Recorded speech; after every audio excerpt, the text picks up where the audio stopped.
पास एक और breaking news आ गई है। विनोद जी एक सेकंड, मेरे पास ब्रेकिंग न्यूज आ गई है कि गृह मंत्री अमित शाह कल सुबह 11 बजे पटना जा रहे हैं। लीजिए, गृह मंत्री अमित शाह अगर 11 बजे सुबह पटना जा रहे हैं, क्या वो नीतीश कुमार के नॉमिनेशन के लिए जा रहे हैं? क्या निशांत कुमार के नॉमिनेशन के लिए तो नहीं जाएंगे? हो सकता है बीजेपी उम्मीदवारों के नॉमिनेशन के लिए जा रहे हो। नहीं, पार्टी अध्यक्ष के नॉमिनेशन के लिए जा सकते हैं, वो नितिन नवीन जी के नॉमिनेशन की भी जा सकते हैं। हाँ, ये भी हो सकता है। मैं वही कह रहा हूं कि बीजेपी के उम्मीदवार खासतौर से नितिन नवीन के नॉमिनेशन में जा रहे हैं। इसको इतने आसानी से नहीं लेना चाहिए। नहीं जा सकते हैं नितिन नवीन के। नितिन नवीन में जा सकते हैं। अरे भाई, एक एमएलए को अध्यक्ष बनाया पूरे देश का। पहली बार थोड़ी बनाया, नितिन गडकरी भी एमएलए से ही अध्यक्ष बने थे। थोड़ा ऐसा मत बोलो। ऐसे तो अमित शाह भी थे। वो अमित शाह तो एमएलए भी नहीं थे जब अध्यक्ष बने। मैं क्या कह रहा हूँ कि ऐसे बोलिए ना। मैं एक मिनट सुन लीजिएगा। आप कैसे सुन ले? मेरे बारे में आप बोल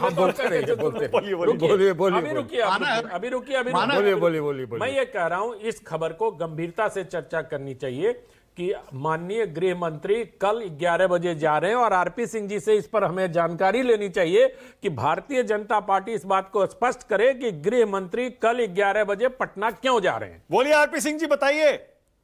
देखिए, मैं आपकी डिबेट में बैठा हूं, मेरे पास सोशल मीडिया का लिंक नहीं आ रहा, परंतु ऑब्वियस है कि नितिन नवीन जी का कल नॉमिनेशन है, उनको अपना नामांकन पत्र भरना है, इसलिए अमित शाह जी जाएंगे। इसमें कोई बहुत ज्यादा क्यास लगाने वाली बात नहीं है। मतलब मैंने वही कहा ना, हम जानकर 1+1 4 बनाने की कोशिश कर रहे हैं। बहुत ऑब्वियस सी चीज है, इसमें बहुत ज्यादा सोचने की जरूरत नहीं है। अच्छा, फिर से एक बार कह दीजिए आरपी सिंह जी, और थोड़ा सा और स्पष्ट शब्दों में कह देंगे तो हमारे लिए अच्छा हो जाएगा। क्या अगर हमारी सुनिए सुन तो लीजिए। अरे आरपी सिंह जी एक सेकंड, अरे सुनिए ना आरपी सिंह जी एक सेकंड। अगर मान लीजिए कल हमारी खबर सही हो गई ना, तो मैं आपको कम से कम वीडियो भेज के कह तो सकूं आरपी सिंह जी कि आपने तो देखिए ये कहा था, आपने गलत किया हमारे साथ।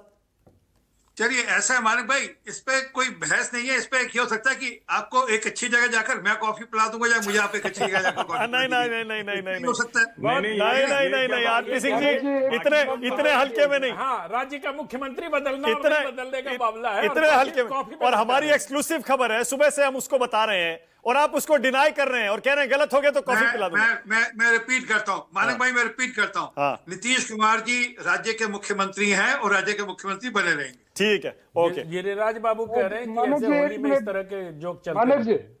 हाँ सूरज, बोलिए सूरज जी, क्या कह रहे हैं?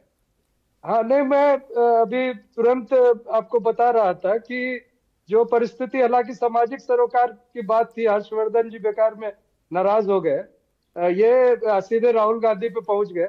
ये विश्लेषण तो खुद भी कर रहे थे कि दलित और ईबीसी रह गए, लेकिन मैं अपनी एक जानकारी आपसे साझा करना चाहता हूँ। जो मुझे सूचना है कि नीतीश जी तैयार नहीं हो रहे, ऐसी खबर है। अच्छा। और ये बात बिल्कुल इसलिए इसको कल अब सतीश भाई जानते हैं कि मुझे भी कुछ सोर्सेस रहता है, सतीश जी और हम लोग कॉलेज के जमाने में भी साथ थे, तो इसलिए ये जानकारी दे दूं। लेकिन एक गंभीर चिंता जरूर है कि अगर ये होगा तो जनता दल यूनाइटेड के लिए एक ऑबिचुरी होगा। जनता दल ये सूत्र की बात चल रही है ना, बहुत बढ़िया हुआ। सूत्र की बात चल रही है, वो नवल किशोर नहीं है, वरना वो अभी वो तेजस्वी यादव का तेजस्वी वाला सूत्र हमें याद आ जाता है।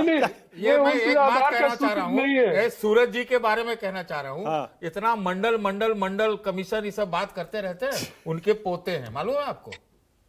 तो इनको तो बहुत ज्यादा जानकारी रहती होगी, ये बात सही है। दूसरी चीज अगर नीतीश जी तैयार नहीं हो रहे तो आप ये समझिए, अब चुटकुले में ही आप समझिएगा, लेकिन फिर भारतीय जनता पार्टी और फिर जेडीयू में फिर ईरान और इजराइल वाला हालत हो जाएगा। अरे कमाल है। इसमें ईरान कौन है? ईरान कौन है? रह के कोई भी कुछ हो जा रहा है। ईरान नीतीश बाबू है, कौन भारी है पता ही नहीं चल रहा है ना दोनों में अभी तक। बताइए। हाँ विनोद जी बोलिए, क्या कह रहे हैं? फिर आ रहा हूं जी। ईरान और इजराइल वाली हालत तब होगी जब कोई ट्रंप मिलेगा ना।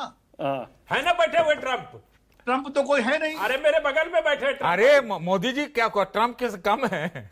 नहीं, मोदी जी तो आपने बीजेपी को तो इजराइल बता दिया या ईरान बता दिया। अरे देखिए, बीजेपी और मोदी जी भी कभी कभी अलग अलग हो जाते हैं। मैं एक बात कह रहा था, जैसे अभी हमारे अनुज आनंद कह रहे थे कि रिपोर्टर की बात ही तो मानी जाती है, ये कोई नई बात विनोद जी नहीं कह रहे हैं। भाई नई बात मैं नहीं कह रहा हूँ, बात शाश्वत सत्य है पत्रकारिता में, रिपोर्टर की बात पे भरोसा किया जाता है। मैं तो एक याद दिला रहा था कि हम सतीश जी जब जी में थे तो हम लोगों ने इस बात को तय किया था, नंबर 1। दूसरी बात, रिपोर्टर की बात भी ओवर राइड की जाती है अगर संपादक के पास पुख्ता जानकारी रिपोर्टर ये लीजिए विनोद जी एक सेकेंड, विनोद जी एक सेकेंड। अब एएनआई ने भी खबर डाल दिया है, बताइए। अब एएनआई जो कि न्यूज एजेंसी है और आमतौर पर उसकी खबर पर भरोसा किया जाता है, वो भी ये कह रही है Bihar CM Nitish Kumar to head to Rajya Sabha JDU sources.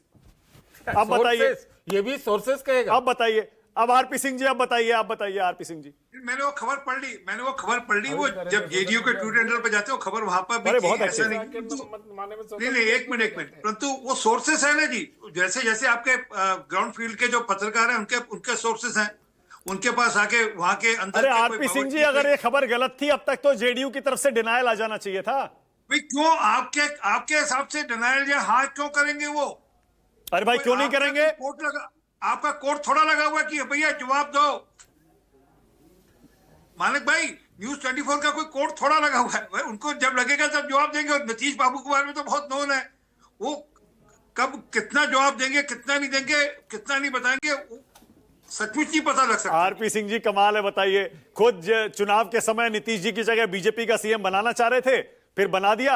अब कह रहे हैं भैया अगर आपके पास खबर है तो उस पर जेडीयू की तरफ से डिनायल क्यों आए? कमाल है आरपी सिंह जी। ये भी अपनी तरफ से ये हर्षवर्धन त्रिपाठी जी के हिसाब से है कि हम सीएम बनाना चाहते थे जी। अच्छा, ओके हर्षवर्धन जी आप कुछ कह रहे थे, उसके बाद आगे जा रहा हूं। ब्रेकिंग न्यूज भी आ रही है एक मेरे पास। हर्ष जी बोलिए, क्या कह रहे हैं? मैं बहुत कुछ कहने को नहीं रह गया है, लेकिन मैं फिर कह रहा हूं, जो कुछ तय हो गया है वो बदला नहीं जा सकता है। आप उसकी तारीख थोड़ी 1-2 दिन बदल लें, 2, 4, 6, 10 दिन बदल लें, मैं फिर से कह रहा हूं तय हो चुका है, बदला नहीं जा सकता है। ओके, तो ब्रेकिंग न्यूज, कल गृह मंत्री अमित शाह सुबह 11 बजे पटना जा रहे हैं। कल सुबह 11 बजे पटना में राज्यसभा चुनाव के लिए सारे उम्मीदवार जो बिहार से आएंगे वो नामांकन करेंगे। अब लोग ये कह रहे हैं कि क्या वो बीजेपी के अध्यक्ष नितिन नवीन के नामांकन के लिए जा रहे हैं, क्या वो नीतीश कुमार के नामांकन के लिए जा रहे हैं, क्या वो दोनों के नामांकन के लिए जा रहे हैं? ऋषिकेश आपके पास क्या खबर है भाई? ऋषिकेश। मेरी जानकारी के हिसाब से मानक जी, जो अमित शाह हैं वो 10 या 10:30 के आसपास वो पटना पहुंचेंगे और इसका मतलब इतना है, हालांकि औपचारिक तौर पर कहा जा रहा है कि नितिन नवीन जो बीजेपी के राष्ट्रीय अध्यक्ष हैं उनके नामांकन में शामिल होंगे, लेकिन मामला हमारे हिसाब से आप कहें तो नीतीश कुमार के नामांकन में अमित शाह मौजूद रहेंगे। ये लेटेस्ट अपडेट है, जो अभी का अपडेट है मानक जी। जेडीयू नेता को फोन मिलाइए, पूछिए बड़का नेता को, जब तो जा रहे हैं बीजेपी वाले भी भाई। अब तो पूछना पड़ेगा ना। मानक मिला है ना भाई, हम क्यों कह रहे हैं? मानक का रिपोर्टर जो कह रहा है वो सही है, और क्या। ओके, आपको क्या लग रहा है? आपको क्या लग रहा है अनंत भाई? गृह मंत्री के जाना क्या कोई बड़ा संकेत दे रहा है क्या? गृह मंत्री का जाना बहुत महत्वपूर्ण है। मैं इसको सिर्फ और सिर्फ नितिन नवीन जी के नामांकन के लिए उनका उपस्थित होना नहीं मान सकता हूं। इसके कुछ और निहितार्थ हो सकते हैं। हो सकता है अमरेंद्रधारी सिंह के राज्यसभा के ये 5वें कैंडिडेट के तौर पर आ जाने के लिए भी बहुत सारी चीजें करनी होगी, क्योंकि वो बहुत मतलब 5 वोट चाहिए, बहुत 5 वोट चाहिए, बहुत सशक्त, वो बहुत संसाधन संपन्न व्यक्ति हैं धारी परिवार के। सतीश जी ज्यादा बेहतर जानते होंगे उनको, लेकिन मुझे लगता है अमित शाह का जाना बहुत कुछ कह रहा है और इसको डिकोड करने की आवश्यकता है। कल तक ये सारा खुल जाएगा मुझे लगता है। सतीश जी, क्योंकि बीजेपी अगर अपना तीसरा उम्मीदवार जिताना चाहती है तो जिता लेगी। 4-5 वोट एक्स्ट्रा चाहिए ना? नहीं है वो। अरे नहीं है, क्रॉस वोटिंग करवाना पड़ेगा। तो क्रॉस वोटिंग, एक मिनट, क्रॉस वोटिंग कराना बीजेपी के लिए बाएं हाथ की सबसे बाएं वाली उंगली का भी खेल नहीं। उसके लिए अमित शाह के जाने की जरूरत नहीं। अमित शाह जाते हैं, उसका वजन तो ठीक है। इसमें आनंद जी से थोड़ा मैं सहमत हो जा रहा हूं। वो किसमें क्या, ये तो पूरा बोर्ड पे लिखा हुआ है कि बीजेपी वहां अपना मुख्यमंत्री चाहती है। अभी अमित शाह जो है, क्या नाम है उस इलाका जो बोलते हैं, पूर्णिया वाले इलाके में 3 रोज होके आए, क्या क्या अचानक उसको वहां पर घुसपैठिया का तो उनको याद नहीं आ रहा होगा। अब वो लगता है बिहार में उन्होंने अपना पूरा घुसपैठ करने का प्लान तैयार करके, तो ये हो सकता है कि कुछ बड़े प्लान के तहत ही पटना जा रहे होंगे, ये संभव है। संपादक जी आ गए। नमस्ते sir, happy Holi. Happy Holi Ashutosh. उसके बाद हाईकोर्ट का क्या फैसला है? अरे अनम्यूट कर लीजिए भाई।